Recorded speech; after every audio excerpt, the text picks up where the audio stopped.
नमस्कार दोस्तों, स्वागत है आप सभी का हमारे इस चैनल गरुड़ धर्मार्थ पर। दोस्तों, यदि आप भी अपनी लाइफ में कुछ नया सीखने की चाह रखते हैं तो इस चैनल को अभी सब्सक्राइब कर लें।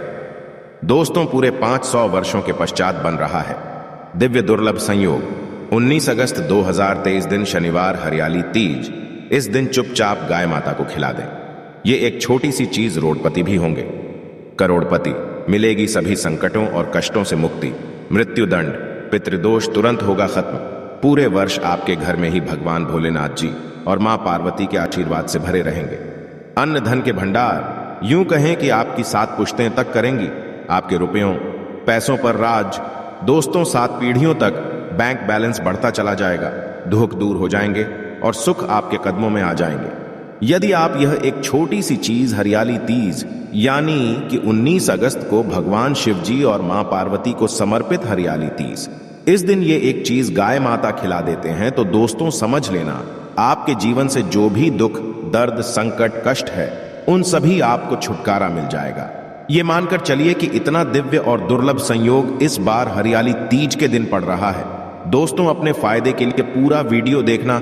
दोस्तों, एक ऐसी विशेष और महत्वपूर्ण चीज आपको बताएंगे जो आपको गाय माता को खिलानी है, जिस खिलाने से भगवान शिव और माता पार्वती की कृपा आपको प्राप्त होनी है और साथ ही साथ 33 कोटि देवी देवताओं को धारण करने वाली साक्षात गौ माता की कृपा भी आपके और परिवार के ऊपर सदैव बनी रहेंगी। दोस्तों, यकीन मानिए, यदि आप इस विशेष चीज को गौ माता को हरियाली तीज के दिन खिला देते हैं तो आपके जीवन में कोई भी किसी भी प्रकार की दुख दर्द संकट है या आपकी परेशानियां गरीबी पीछा नहीं छोड़ रही तो तत्काल गरीबी खत्म हो जाएगी और धन आपके घर में चलाएगा। और धन इतना होगा कि 7 पीढ़ियों तक धन दौलत की कमी नहीं होगी। आपके घर में 7 पीढ़ियों तक रुपयों पैसों पर मौज करोगे। इतना अच्छा दुर्लभ योग बना है तो दोस्तों, मौके को हाथ से मत जाने देना। जिस प्रकार इस वीडियो में हम आपको गाय माता के उपाय बताए उसी प्रकार आप उपायों को करेंगे तो आपको 100% लाभ जरूर मिलेगा। आप मालामाल हो जाओगे, गरीबी आपके जीवन से सदैव के लिए खत्म हो जाएगी। तो दोस्तों, अपने और अपने परिवार के फायदे के लिए वीडियो पूरा देखें। पूरा वीडियो देखकर ही जाएं और वीडियो पूरा देखेंगे तो आप कहेंगे वाकई में ये आपके लिए बहुत ही फायदेमंद वीडियो। तो पूरा वीडियो देखकर ही जाना। यदि आपको लाभ प्राप्त करना है, भगवान शिव जी की कृपा प्राप्त करनी है, वो माता की कृपा प्राप्त करनी है तो दोस्तों वीडियो में बताते हैं। सबसे पहले तो आपसे रिक्वेस्ट करते हैं, भगवान शिव मां पार्वती के सच्चे भक्त और 33 कोटि देवी देवताओं को धारण करने वाली गौ माता को मानने वाली वीडियो को लाइक करें सबसे पहली और कमेंट्स में सच्चे दिल से हर हर महादेव जय मां पार्वती जय गौ माता जरूर के, जिससे आपकी समस्त शीघ्र अतिशीघ्र हो जाए। और वीडियो को ज्यादा से ज्यादा शेयर जरूर करना ताकि और लोग भी इस वीडियो का फायदा उठा सके। आप इस वीडियो को आप शेयर करेंगे तो उनके द्वारा किए गए उपायों से जो लाभ मिलेगा उससे भी ज्यादा फिर आपको लाभ मिलेगा। तो इतना फायदा है, वीडियो को सिर्फ शुरू करें। अब बात करते हैं हरियाली तीज के बारे में। सबसे पहले गाय के उपाय बताने से पहले हरियाली तीज से जुड़ी कुछ महत्वपूर्ण बातें, पूजा विधि आपको बता देते हैं। फिर गाय से जुड़े उपायों के बारे में चर्चा करेंगे। तो दोस्तों, हिंदू धर्म में 30 त्योहार का बड़ा महत्व होता है।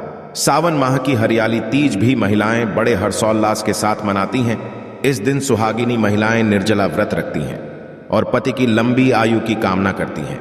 और साथ ही साथ कुंवारी कन्याओं के लिए भी यह व्रत बहुत अच्छा होता है, एक अच्छे वर की प्राप्ति है। तो कुंवारी कन्याओं को भी यह व्रत जरूर रखना चाहिए। उनकी मनोकामना शीघ्र अतिशीघ्र पूर्ण करते हैं भगवान शिव और मां पार्वतियां।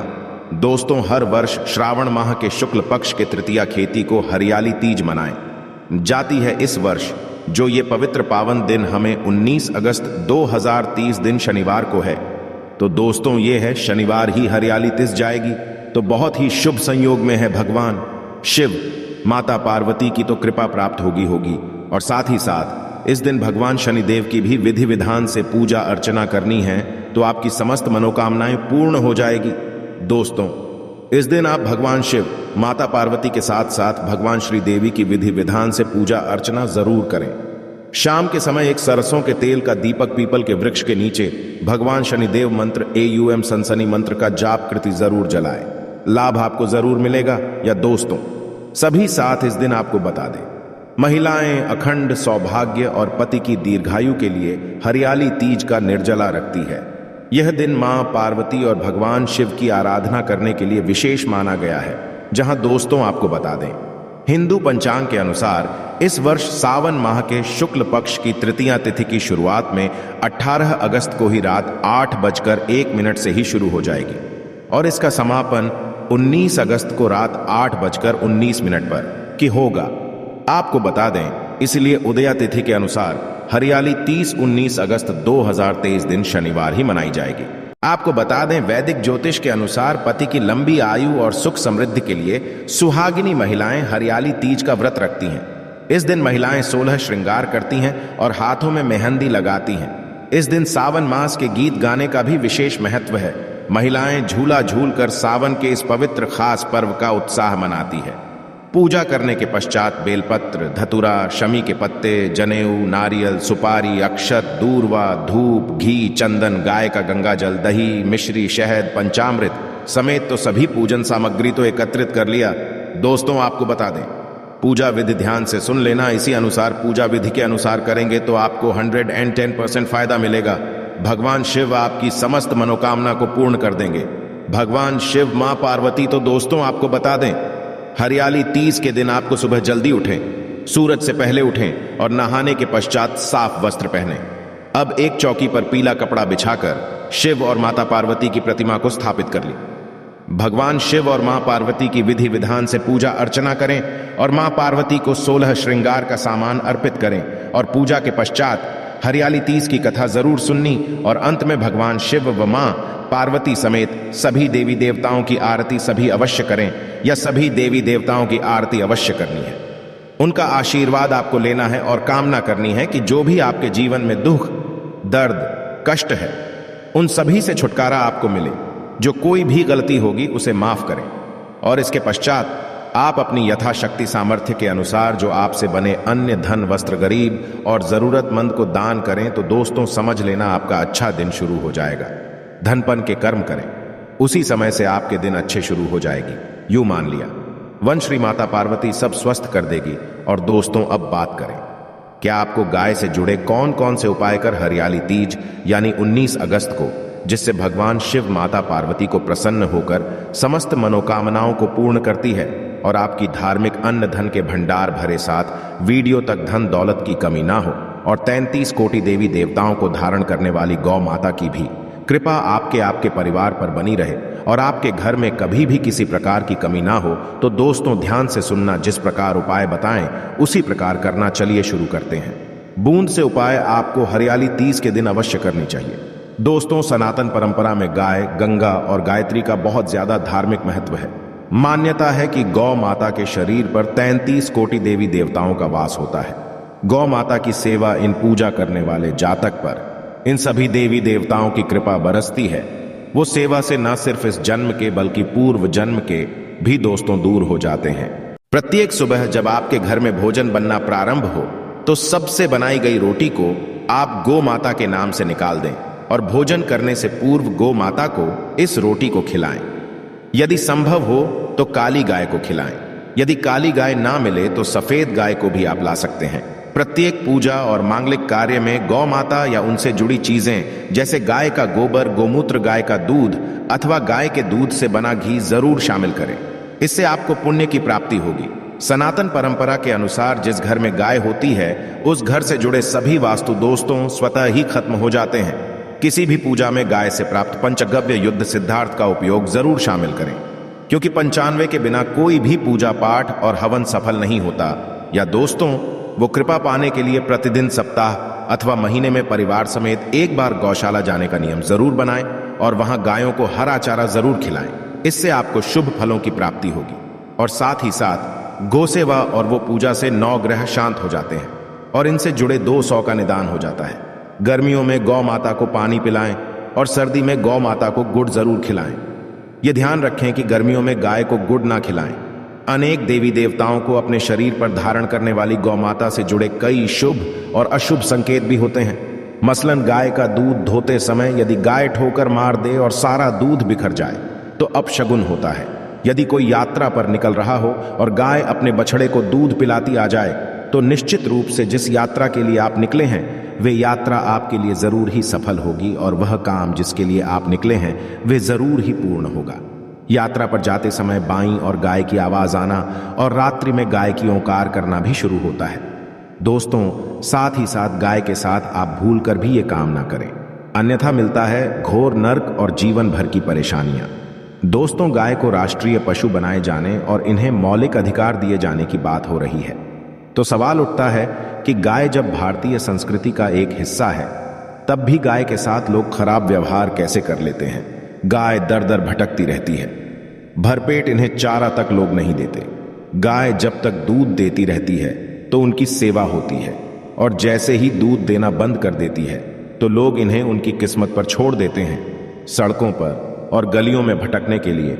ऐसे में गोवंशी जीवों को कोई डंडे से मार है तो कोई उन पर पानी डाल देता है, कभी वाहनों से इन्हें धोकर लग जाती है तो कभी बीमार होकर बेचारी एक गाय दम तोड़ देती है। ऐसे में जरूरत है इन बातों को जानने की कि गाय को लेकर शास्त्रों में क्या कहा गया है, गाय के साथ आपको कैसा व्यवहार करना चाहिए। या दोस्तों, गाय को कभी भी मारना पीटना नहीं चाहिए। शास्त्रों में गाय को माता का दर्जा दिया गया है। गाय को मारने पीटने वाला माता को मारने पीटने वाले के समान बाप का भागी माना जाता है। ऐसे नर्क लोक में वर्षों तक कष्ट भोगना पड़ता है, अगले जन्म पशु योनि में मिलता है। कथा है कि गौतम मुनि ने गलती से गाय को डंडा मार दिया था, जिससे गाय की मृत्यु हो गई थी, और इस पाप से मुक्ति के लिए इन्हें वर्षों तक तपस्या करनी पड़ी। भगवान श्री कृष्ण जी ने बैल स्वरूप में आए वृद्धासुर का वध कर दिया था, जिससे मुक्ति के लिए भगवान श्री कृष्ण को संपूर्ण तीर्थों को एक कुंड में बुलाना पड़ा, और इस कुंड में स्नान से वह पाप मुक्त हो गई थी। या दोस्तों, साथ के लोग पानी पी रही गाय को भगाते हैं, वे घोर पापी के भागी नर्क भोगते हैं। ऐसा पुराण में बताया गया है। जबकि दो लोग गाय के लिए प्याऊ और चारा बनवाते हैं, वह महाभाग्यवान होते हैं। ऐसे लोग घोर पाप से मुक्त होकर स्वर्ग पा जाते हैं और बड़े ही धनवान कुल में जन्म लेकर सुख भोगते हैं। और साथ ही साथ आराम कर रही गाय को कष्ट देकर कभी भी उठाना नहीं चाहिए। कहते हैं कि जिस स्थान पर गाय बैठी है वहां से नकारा ऊर्जा खत्म हो जाती है। गाय के बैठने की जगह को जो लोग नियमित साफ रखते हैं वे पूर्व जन्म में किए गए जाने अनजाने में पापों से मुक्ति हो जाते हैं और गोलोक में स्थान पाते हैं। गाय को डंडा मारकर उठाना, पानी डालकर उठाने से मनुष्य पाप का भागी बनता है और अगले जन्म में उसे दर दर भटकना पड़ता है। और साथ ही साथ शास्त्रों में बताया गया है कि गाय का दूध उसके बछड़े के लिए होता है। गाय के बछड़े से बचा हुआ दूध ही मनुष्य को लेना, लेकिन कुछ लोग एक बार गाय को लेने के पश्चात फिर से बछड़े के लिए बचा हुआ दूध भी दूध लेते हैं। ऐसा करना घोर पाप कहा जाता है। ऐसे दूध को दुखाने वाला और ग्रहण करने वाला दोनों ही पाप की भागी बन जाते हैं। दोस्तों, साथ के साथ शास्त्रों में कहा गया है कि गोवंश यानी गाय और बैल की पीठ पर नहीं बैठना चाहिए। इनके पीठ पर बैठने से महापाप लगता है। ऐसे लोगों को नर्क की यातना भुगतनी पड़ती है। एकमात्र महादेव के अंश के उत्पन्न नंदी ही गोवंशी है, जिस पर स्वयं महादेव और महादेवी सवारी करती है, क्योंकि नंदी ने स्वयं अपनी एकसा से महादेव की सवारी बनना स्वीकार किया था। और साथ ही साथ शास्त्रों में गाय के दान को बहुत ही महत्व दिया गया है। लेकिन ऐसी गाय का दान कभी नहीं करना चाहिए जो बूढ़ी और बीमार हो। कठोपनिषद में नाचिकेता की कथा भी इस संदर्भ में है कि जिन नचिकेता ने पिता द्वारा बूढ़ी गाय को दान करने पर आपत्ति जताई थी, दूध देने वाली और वह बछड़े सहित जो लोग गाय का दान करते हैं वह महान पुण्य को प्राप्त करके स्वर्ग में स्थान पाते हैं। दूसरों, साथ ही साथ सूर्य, चंद्र, मंगल या शुक्र की युति राहु से हो तो पितृदोष होता है। यह भी मान्यता है कि सूर्य का संबंध पिता से, मंगल का संबंध रक्त से होने के कारण सूर्य यदि शनि, राहु या केतु के साथ स्थित हो या दृष्टि संबंधी हो तथा मंगल की युति राहु या केतु से हो तो पितृदोष होता है। इस दोष से जीवन संघर्ष में बन जाता है। यदि पितृ हो तो गाय को प्रतिदिन या किसी भी एकादशी को या किसी पूर्णिमा के दिन या अमावस्या को रोटी, गुड़, चारा आदि खिलाने से पितृ दूर से खत्म हो जाता है। साथ ही साथ देसी गाय की पीठ पर जो खुद को बड़ा होता है वह बृहस्पति गुरु है। जन्मपत्री में यदि बृहस्पति अपनी नीच राशि मकर में हो या अशुभ स्थिति में हो तो देसी गाय के इस बृहस्पति भाग शिवलिंग रूपी कुबेर के दर्शन करने चाहिए। गुण तथा चने की दाल रखकर गाय को रोटी भी दें। इससे आप उस शुभ की प्राप्ति होगी। और साथ ही साथ यदि आप रास्ते में जा रहे हो और सामने से गौ माता आती हुई दिखाई दे तो गौ माता को आप अपनी दाहिनी ओर से जाने देना चाहिए। आपकी यात्रा जरूर ही सफल होगी। और साथ ही साथ ये संकेत भी जान लें, यदि आप यात्रा पर जा रहे हैं और सामने आपके गाय पर जाएं अथवा अपने बछड़े को दूध पिलाती हुई सामने गाय दिखाई दिए जाए तो समझ जाना कि वह यात्रा आपके लिए जरूर ही सफल होगी। और साथ ही साथ जिस गाय होती है उसमें वास्तु दोष स्वतः ही खत्म हो जाता है। और साथ ही साथ आपको बता दें कि गाय को आप जो भी रोटी बनाएं, प्रतिदिन ताज़ी रोटी ही बनाएं। गाय को यदि आपने रोटी बनाई है तो कोशिश करें कि उस रोटी को आप तुरंत ही गाय को दे दें। यदि आप उस रोटी को रख देंगे और उस रोटी को अगले दिन देंगे तो वह रोटी बासी मानी जाएगी। गाय को कभी भी बासी रोटी ना दें, इससे घर में नकारात्मक ऊर्जा वास करती है और जो भी कार्य आपके वाले होंगे वे कार्य भी आपके बिल्कुल भी नहीं बनेंगे। इससे आपके घर में सदैव दर्द बर्ता का वास रहेगा और आप जिस भी कार्य को करेंगे उस कार्य में आपको सदैव असफलता ही हाथ लगेगी। इसलिए कोशिश करें गाय को रोजाना ताज़ी रोटी बनाकर खिलाएं और रोटी को बिल्कुल ना रखें। बासी रोटी गाय को ना दें और साथ ही साथ सड़ी गली चीजें गाय को नहीं खिलानी चाहिए। कि घर में कोई फल है, कोई सब्जी है, सो जाएं तो लोग क्या करते हैं, गाय को देते हैं। नहीं, ऐसा नहीं करना चाहिए। ऐसा करने से यदि आप गाय को खिलाते हैं तो और आप पाप के भागी बन जाते हैं। आप बिल्कुल भी सड़ी गली चीजें गाय को ना खिलाएं और साथ ही साथ आप आटे की गई लोहिया बनाकर उनके ऊपर हल्दी लगाएं। इसके पश्चात आप उन 11 लोगों को एक एक करके गाय को खिलाएं। प्रत्येक लोहे को खिलाते समय गाय के सिंघों पर आप हाथ फेरें, पीठ पर हाथ फेरें, मस्तक पर हाथ, पैर की माता गाय की आप चरणों के स्पर्श करें। तो ऐसा करने से आपके समस्त कार्य बनने लगेंगे। जो दुख का समय चल रहा है वे भी खत्म होगा। आपके जीवन में खुशी है, खुशी होगी। और एक बार आप 7 बार गाय की कर लें तो आपके समस्त कार्य पूर्ण होंगे। और साथ ही साथ आप गाय को जब भी रोटी दे, रोटी पर या तो आप थोड़ी हल्दी लगा लें या थोड़ा रख लें। यदि गुड़ ना हो तो आप थोड़ा मिश्री रख सकते हैं, थोड़ा घी रख सकते हैं। या दोस्तों, गाय को कभी भी सूखी रोटी ना खिलाएं। सूखी का मतलब गाय के जो रखें, खिलाएं उस पर कुछ ना कुछ रख कर खिलाएं। हल्दी रख लें, गुड़ रख लें, मिश्री, घी, अब जो भी रख लें, मतलब खाली रोटी नहीं खिलानी है। ध्यान इस बात का रखें जब भी आपको सुबह फलों की प्राप्ति होगी। या दोस्तों, ये थे गाय से जुड़े कुछ महत्वपूर्ण उपाय, कुछ बातें जिन्हें आपको ध्यान में जरूर रखना चाहिए। आशा है कि आज की इस प्रस्तुति में बताई गई जानकारी आपको अच्छे से समझ आ गई होगी। वीडियो अच्छा लगा हो तो एक लाइक जरूर कर दें। धन्यवाद वीडियो के अंत तक बने रहने के लिए।